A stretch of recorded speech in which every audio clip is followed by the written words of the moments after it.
Ministri i punëve të jashtme dhe tregtisë së jashtme Timsho Mucunski ka nënshkruar sot një marrëveshje me nënkryetarin e Bankës Evropiane për Investim, Robert De Groot, për hapjen e një zyre përfaqësie të kësaj banke edhe në Shkup. Mucunski tha se marrëveshja paraqet një kthes të rëndësishme në përforcimin e mbështetjes, rritjen ekonomike dhe integrimin e shtetit në Bashkimin Evropian. Ai po ashtu theksoi se që nga pavarësimi i vendit, banka në fjalë në vendin ton ka investuar mbi 1.6 miliard euro. Hapjen e zyrave përfaqësuese Mucunski e cilësoi si mundësi të mirë për koordinim edhe më të mirë mes dy palëve.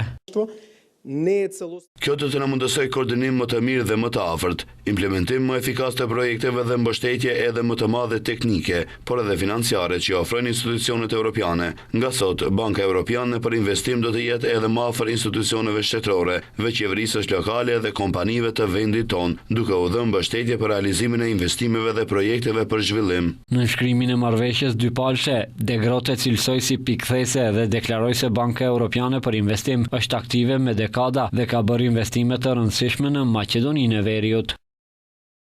Nga viti 91 jemi dakorduar për investime prej 1.6 miliard për mbështetjen e ekonomisë, infrastrukturës së komunave si dhe ndërmarrjeve të vogla dhe të mesme. Konsiderojmë se është shumë e rëndësishme dhe jam i gëzuar që mund ta vazhdojmë raportin intenziv, siç e përmendi ministri në fushën energjetikës, së sigurisë së tranzicionit të transportit të lidhjes hekurudhore jo vetëm në vend, por edhe me shtetet fqinje. Ndryshe, Banka Evropiane për Investime ka përfaqësi të saja edhe në Shqipëri, Bosnjë, Serbi dhe Maltëzi. Ndërkaq në total, sipas faqes zyrtare, Banka Evropiane për Investime ka përfaqësi dhe zyra të saj edhe në 23 shtete anëtare të Bashkimit Evropian.